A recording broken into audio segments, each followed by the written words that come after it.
لله الذي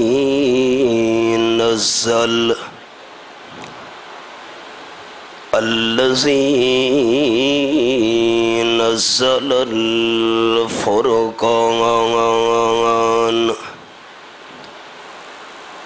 والصلاة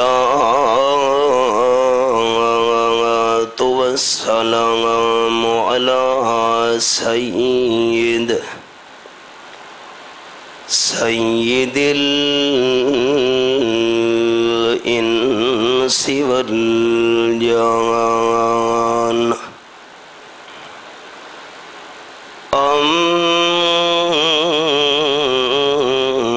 أما بعد فأعوذ بالله من الشيطان الرجيم بسم الله الرحمن الرحيم هنالك الولاية لله الحق سبحان ربك رب العزة عما يصفون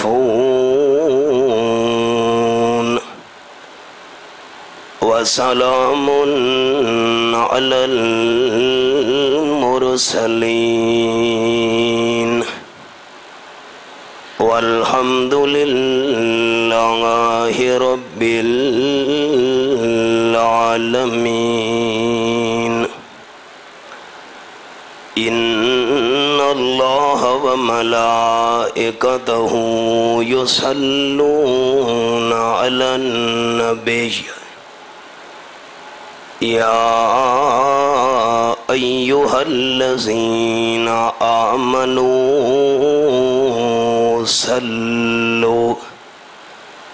صلوا عليه وسلموا تسليما اللهم صل على محمد وعلى آل محمد كما صليت على إبراهيم وعلى آل إبراهيم إنك حميد مجيد اللهم بارك على محمد وعلى آل محمد كما باركنا على إبراهيم وعلى آل إبراهيم إنك حميد مجيد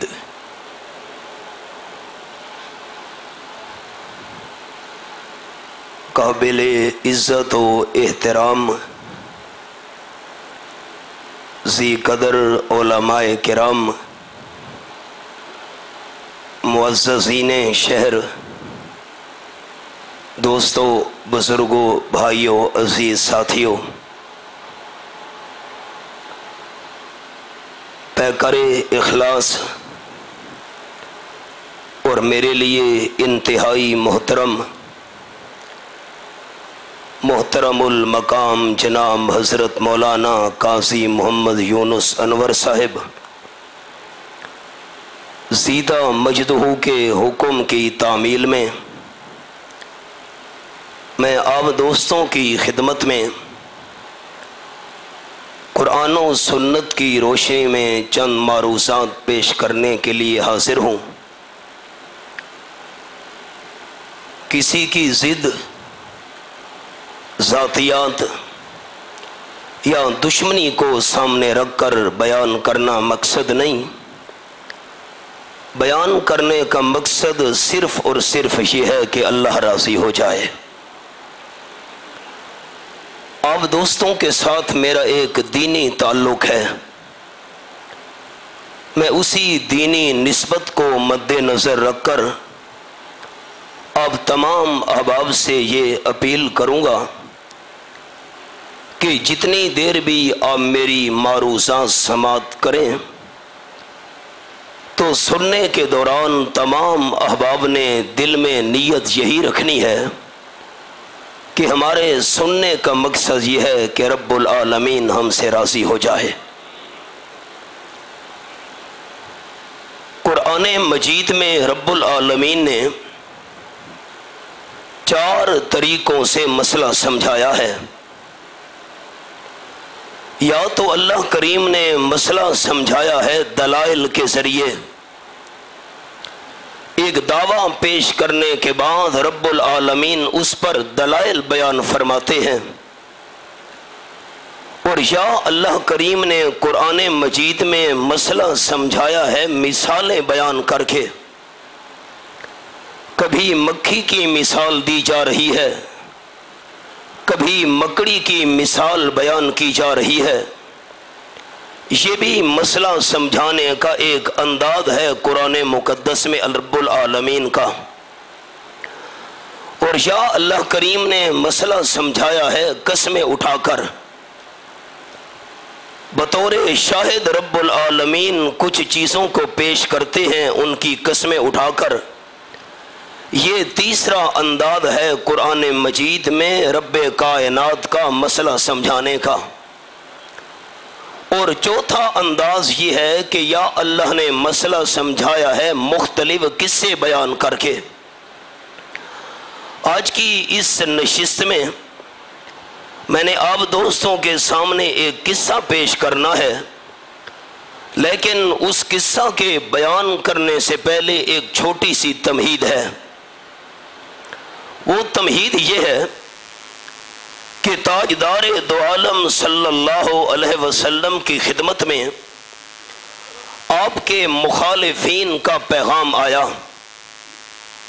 پیغام یہ تھا کہ امام الانبیاء صلی اللہ علیہ وسلم ہم آپ کی محفل میں حاضر ہو کر آپ کی زبان مقدس سے رب العالمین کا کلام سننے کے لیے تیار ہیں، لیکن ہماری ایک شرط ہے۔ وہ شرط یہ ہے کہ آپ کے آس پاس محفل کے اندر جتنے غریب غربا بیٹھے ہیں ہمیں ان غریبوں کے ساتھ بیٹھتے ہوئے آر محسوس ہوتی ہے۔ ہم بڑے بڑے دنیا دار، سردار، زمیندار، اور آپ کی محفل کے اندر بیٹھنے والے غریب، مسکین، فقراء، آپ تھوڑی دیر کے لیے ان غریبوں کو اپنی محفل سے ہٹا دیجئے۔ ہم بڑے بڑے دنیا دار، سردار آپ کی محفل میں حاضر ہو کر آپ کی زبان سے گفتگو سننے کے لیے تیار ہیں۔ میرے احباب نے یہ میری بات ذہن نشین رکھنی ہے کہ ہمیشہ کے لیے آپ ان غریبوں کو اٹھا دیں نہ، ہمیشہ کے لیے ان غریبوں کو اپنی محفل سے ہٹا دیں نہ۔ جس وقت ہم آپ کی محفل میں حاضر ہوں تو یہ غریب آپ کے آس پاس نہیں ہونے چاہیے۔ آپ تھوڑی سی دیر کے لیے ان کو اٹھا دیں جس وقت ہماری حاضری ہو، ہم آپ کی زبان سے تاکہ آپ کی گفتگو سن سکیں کہ آپ کی دعوت کیا ہے۔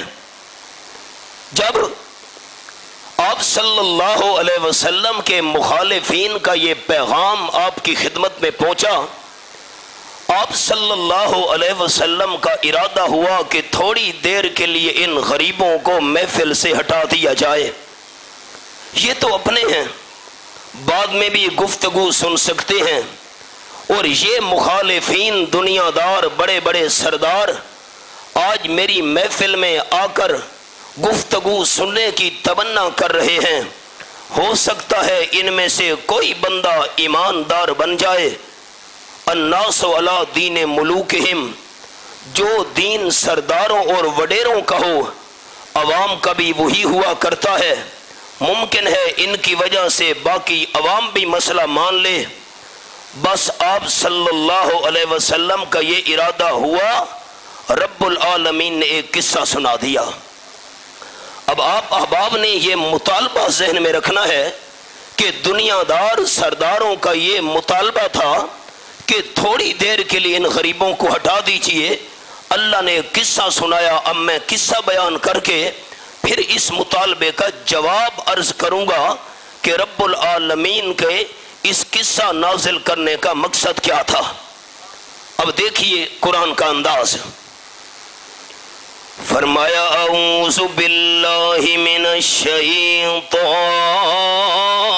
الرجیم،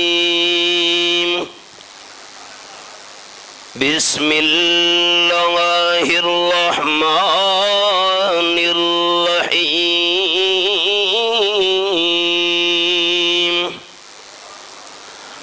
واضرب لهم مثل الرجلین۔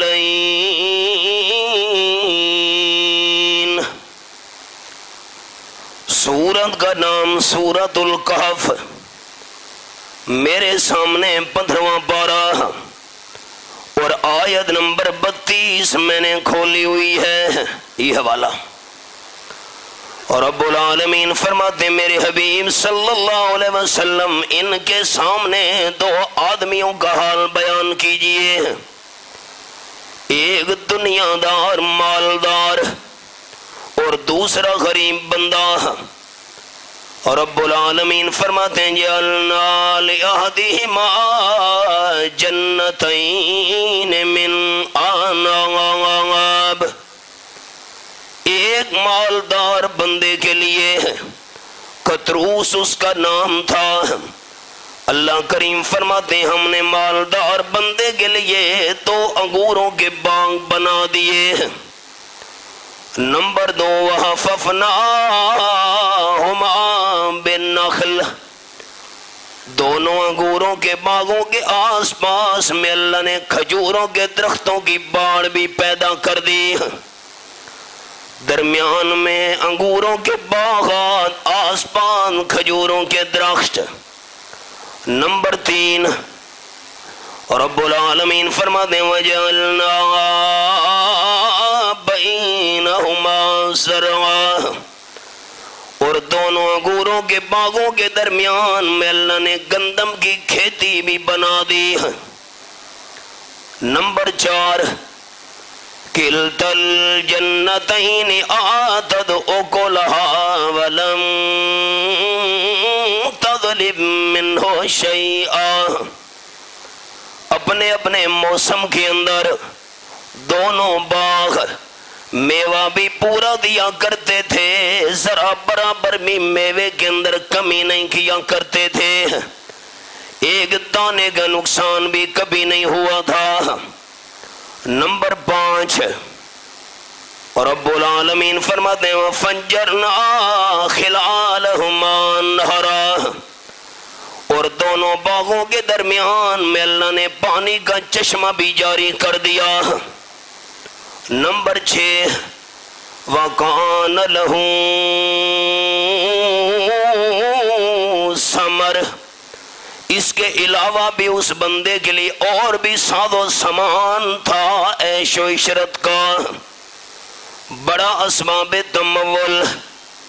اب دوبارہ میں دہرانے لگا ہوں احباب، انگوروں کے باغ، نمبر 2 آس پاس کھجوروں کے درخت، نمبر 3 درمیان میں گندم کی کھیتی، نمبر 4 دونوں باغوں نے ایک دانے کا نقصان بھی کبھی نہیں کیا تھا، نمبر 5 درمیان میں پانی کا چشمہ بھی رواں دواں ہے، نمبر 6 اس کے علاوہ بھی بڑا ساز و سامان۔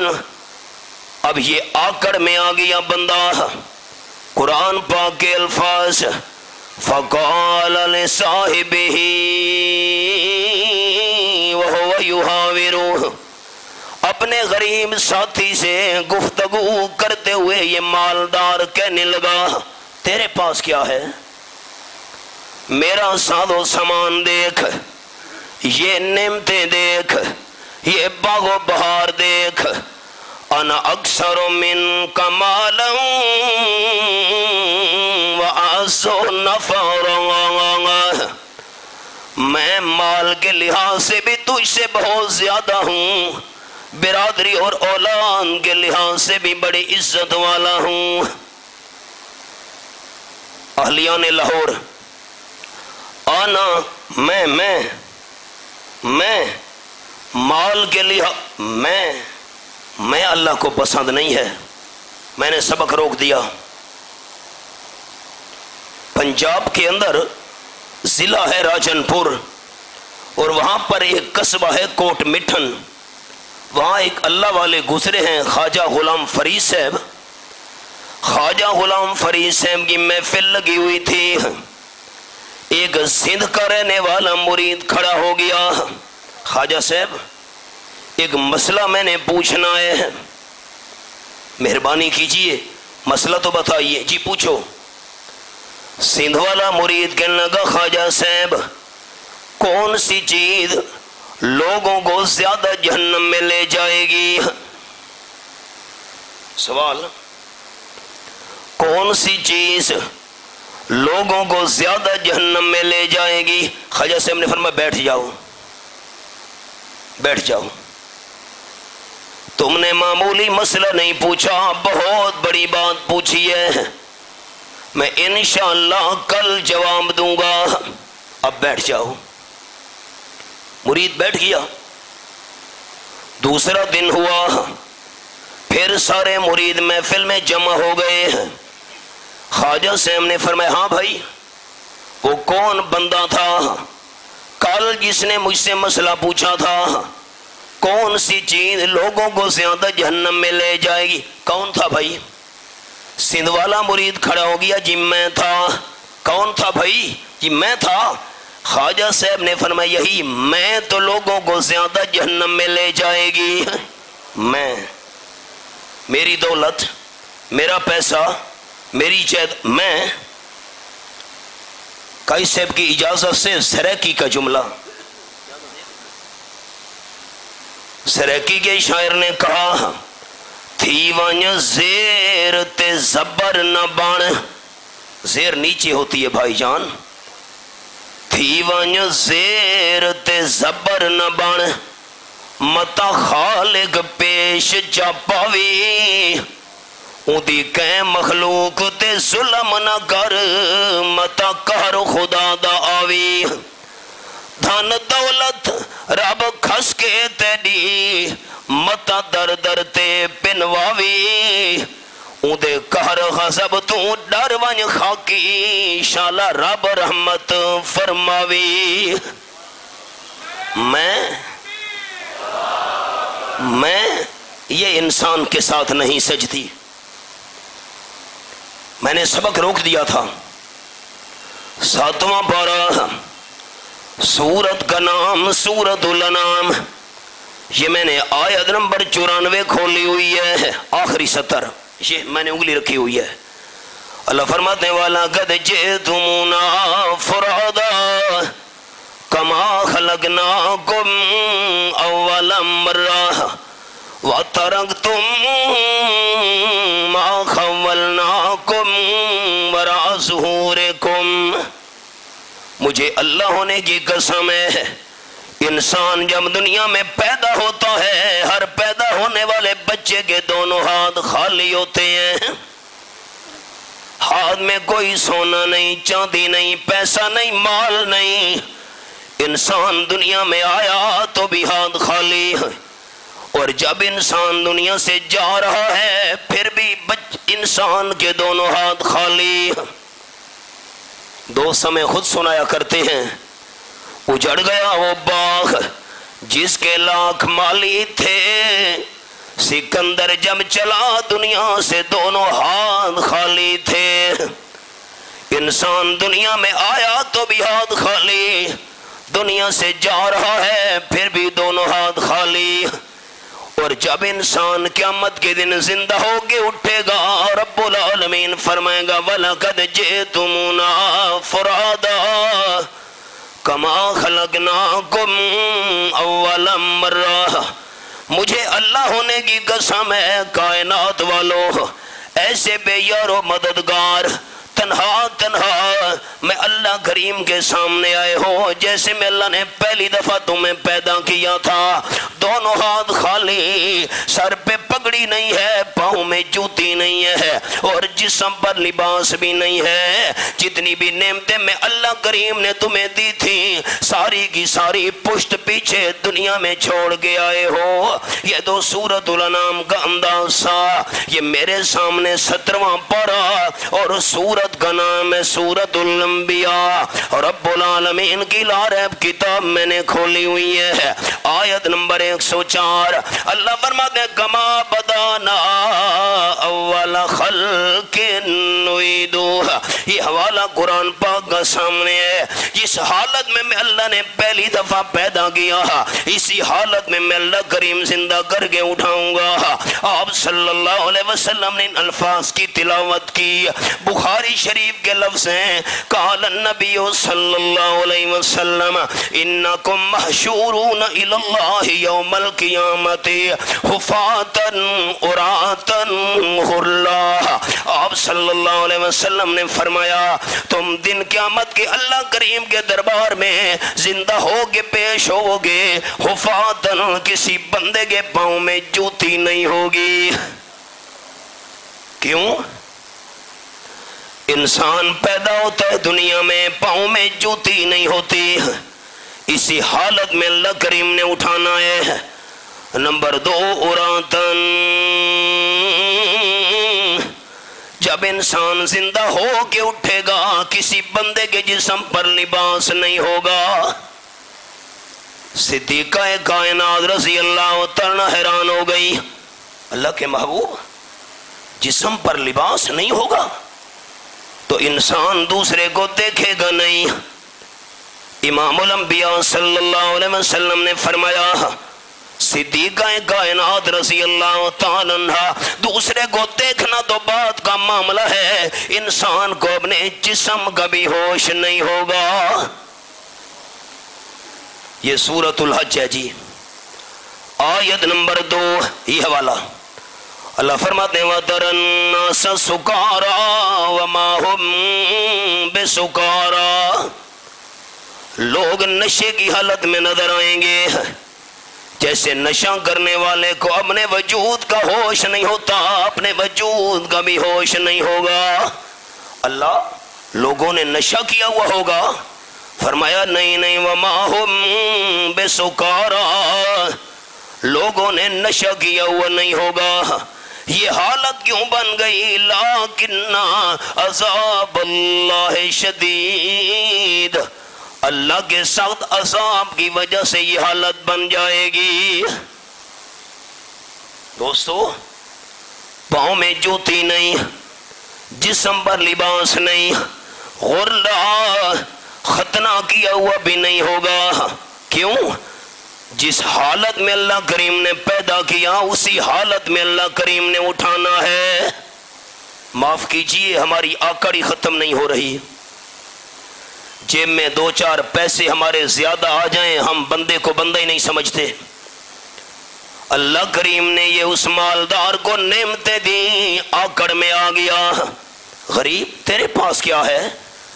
انا اکثر منک مالا وَأَعْزُ نَفَرًا، میں سبق پر آ گیا ہوں، میں مال کے لحاظ سے بھی بہت زیادہ، اولاد اور برادری کے لحاظ سے بھی بڑی عزت والا، رب العالمین کی لاریب کتاب وَدَخَلَ جَنَّتَهُ وَهُوَ ظَالِمٌ لِنَفْسِهِ، یہ مالدار بندہ، دنیا دار بندہ اپنے باغ کے اندر داخل ہوا اور اپنی جان پر ظلم کر رہا تھا۔ عجیب بات، اپنے ساتھ ظلم کون کرتا ہے؟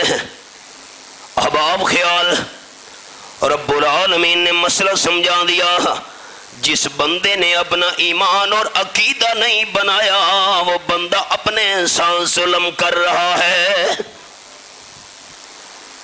باغ میں قدم رکھا اس مالدار نے اور کیا کہنے لگا؟ قال ما اظن ان تبید هذه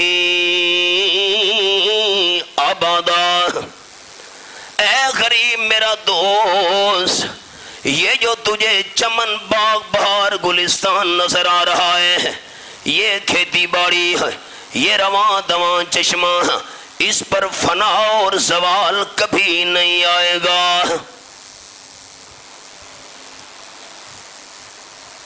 اتنی غلط بات، قرآن کے الفاظ، یہ میرے سامنے 27واں پارہ، سورت کا نام سورت الرحمن۔ اللہ کریم فرماتے ہیں کل من علیہا فان یبقا وجہ ربک ذو الجلال والاکرام۔ آیت نمبر 26 اور 27 سورت الرحمن 27واں پارہ میں نے کھولا ہوا ہے۔ زمین پر جتنی بھی چیزیں موجود ہیں ہر ایک چیز پر فنا آنے والی ہے، فنا سے پاک ہے تو صرف رب العالمین کی ذات ہے۔ یہ باغ، یہ کھیتی باڑی، یہ چمن، یہ چشمہ، اس پر فنا کبھی نہیں آئے گی۔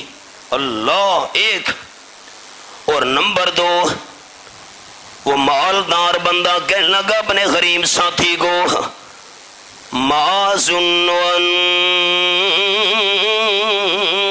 تبید هذه ابدا، ایک تو اس باغ پر فنا کبھی نہیں آئے گی، نمبر 2 وما ظن الساعة قائمہ، مجھے تو خیال ہی کبھی نہیں آیا کہ قیامت قائم ہونے والی ہے، کوئی قیامت نہیں ہے۔ سریکی کا جملہ، سریکی والے کہتے ہیں اے جہان مٹھا تے اگلا کہنا ڈٹھا، بابر بعیش کوش کہ عالم دوبارہ نیست، کوئی قیامت نہیں آئے گی۔ اچھا اگر بالفرض قیامت آ بھی گئی، میں دوبارہ زندہ ہو بھی گیا اور رب العالمین کے دربار میں حاضر ہو بھی گیا، اول تو قیامت آنی نہیں، اگر آ گئی زندہ ہو گیا، قیامت کے میدان میں اللہ کے دربار میں پیشی میری ہوئی ہے، وَلَئِن رُدِدتُّ إِلَىٰ رَبِّي لَأَجِدَنَّ خَيْرًا مِّنْهَا مُنْقَلَبًا۔ اب احباب خیال، اول تو قیامت نہیں آئے گی، اگر آ بھی گئی اپنے باغ میں سے، کھیتی باڑی میں سے، یہ جو کھجوروں کی پیداوار ہے اس میں سے میں جن اپنے بزرگوں کے نام کی نظر نیاز والا حصہ نکالتا ہوں، ان کو راضی کرنے کے لیے، ان کو حاجت روا اور مشکل کشا سمجھ کر جن پیروں فقیروں کے نام کی میں منت منوتی اور نظر نیاز دیا کرتا ہوں، اگر قیامت آ بھی گئی تو وہ دنیا والی ان نعمتوں سے مجھے اچھی نعمتیں لے کر دے دیں گے۔ میری پشت پر نہ حضرت کا ہاتھ ہے، مجھے کوئی فکر نہیں، حضرت مجھ پر راضی ہیں، ان کے نام کی نظر نیاز دیتا ہوں۔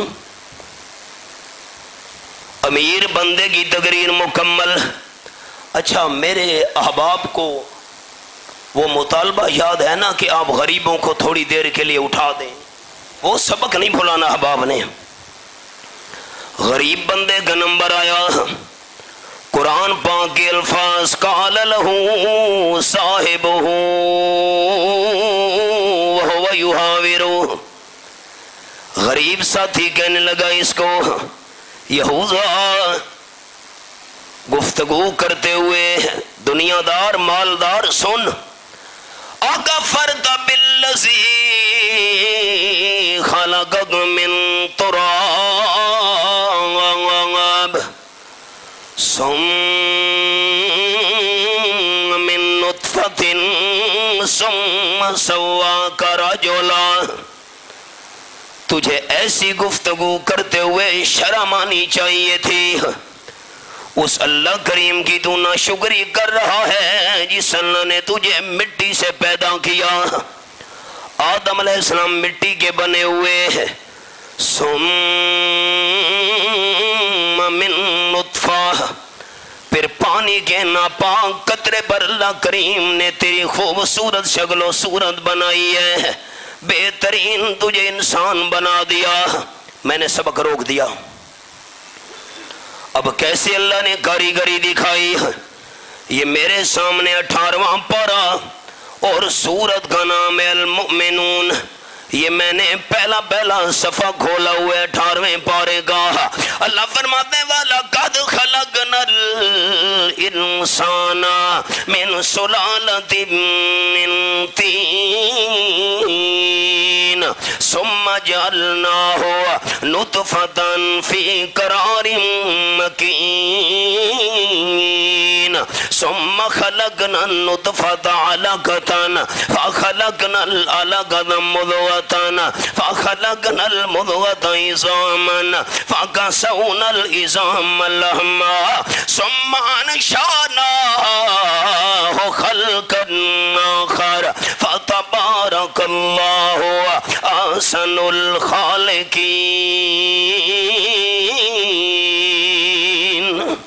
یہ قرآن ہے، پہلا صفحہ 18واں پارہ آیت نمبر 12 سے میں نے تلاوت کی ہے۔ اور رب العالمین فرماتے مجھے اللہ ہونے کی قسم ہے، میں اللہ نے انسان کو مٹی کے خلاصے سے بنایا۔ دوستو، حضرت انسان کا کیسا تکبر تیز ہے، حضرت انسان کا کیسا تکبر تیز ہے۔ خاک سے پیدا ہوا پھر خاک سے پرہیز ہے۔ حقیقت ہماری مٹی،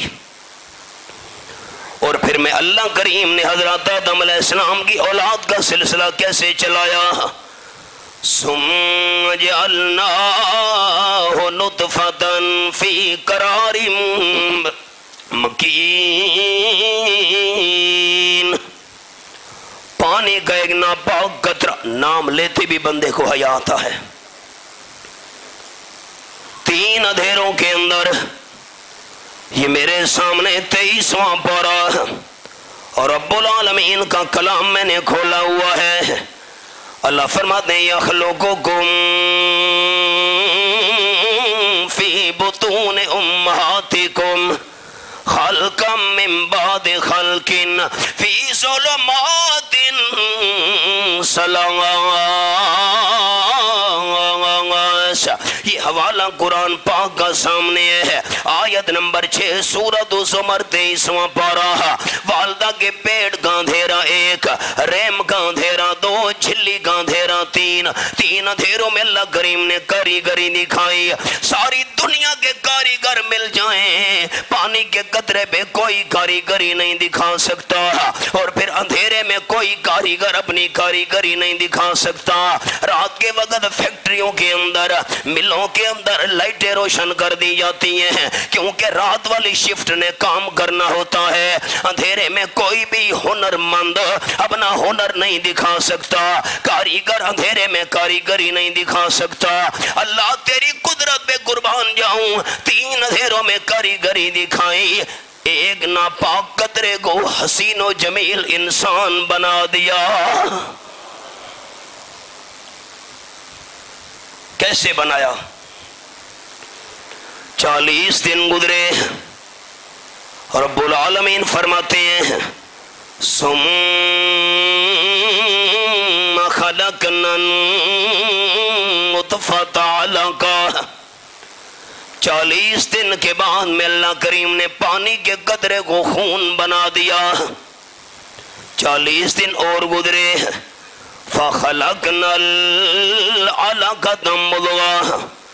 اللہ کریم نے خون کے قطرے کو گوشت کا ٹکڑا بنا دیا، بوٹی بن گئی۔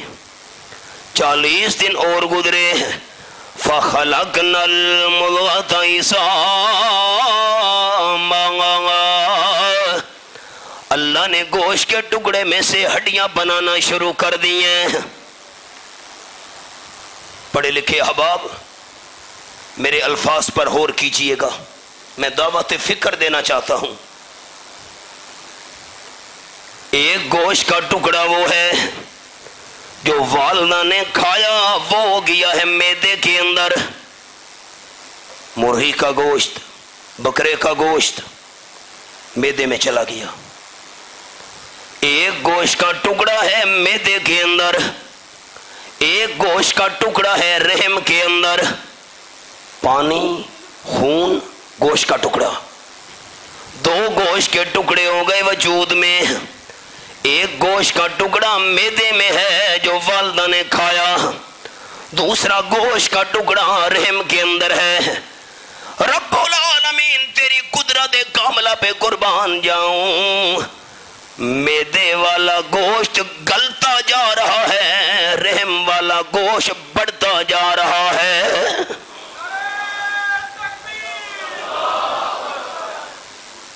عجیب قدرت. 40 دن اور گزرے. فَكَسَوْنَا الْعِظَامَ لَحْمًا، اللہ کریم نے گوشت کے اس ہڈیوں کے اوپر گوشت چڑھا دیا، چمڑا بن گیا، بچے کا سارا وجود مکمل ہو گیا. لاہور کے احباب، وجود تو مکمل ہو چکا ہے بچے کا، لیکن حرکت نہیں کر سکتا. میں رک گیا ہوں آپ احباب کی توجہ کی خاطر. رحم مادر میں جسم تو بچے کا مکمل ہو چکا ہے، لیکن حرکت نہیں کر سکتا. حرکت اس وقت بچہ کرے گا رحم مادر کے اندر. ثم انشأناہ خلقا آخر، جب رب العالمین بچے کے جسم میں روح ڈال دے گا. جتنے تک جسم میں روح نہ آئے جسم حرکت نہیں کر سکتا. پتہ نہیں جھگڑے کیوں ہیں. 60 سال 70 سال جتنا اللہ کو منظور ہے، انسان کی دنیاوی عمر پوری ہوئی، روح جسم سے پرواز کر گئی. اب میت یہ ڈیڈ باڈی غسل کرنے کے لیے حرکت نہیں کر سکتا. ہم غسل دے رہے ہیں. میں اگر کوئی بات غلط کہوں آپ دوستوں کو اجازت ہے مجھے درمیان میں ٹوک دیں، میری کوئی ناراضگی نہیں. سامنے ڈیڈ باڈی موجود ہے، میت غسل کرنے کے لیے حرکت نہیں کر سکتا، ہمارا محتاج ہے. کفن پہننے کے لیے حرکت نہیں کر سکتا، ہمارا محتاج ہے. چار پائی پر لٹانے کے لیے ہمارا محتاج ہے، خود حرکت نہیں کر سکتا. مردے نے کہا کہ تم تکلیف نہ کرو، میں جنازہ گاہ خود پہنچ جاؤں گا. یہ بات درست ہے؟ آپ خاموش ہو گئے. یہ بات درست ہے؟ ہم نے اٹھایا، جنازہ گاہ میں لے گئے، صفے بنا لیے ہم نے. میت نے کہا بھائی خاموش، تم میرے لیے مغفرت کی دعا نہ کرنا، اپنے لیے مغفرت کی دعا میں خود کروں گا.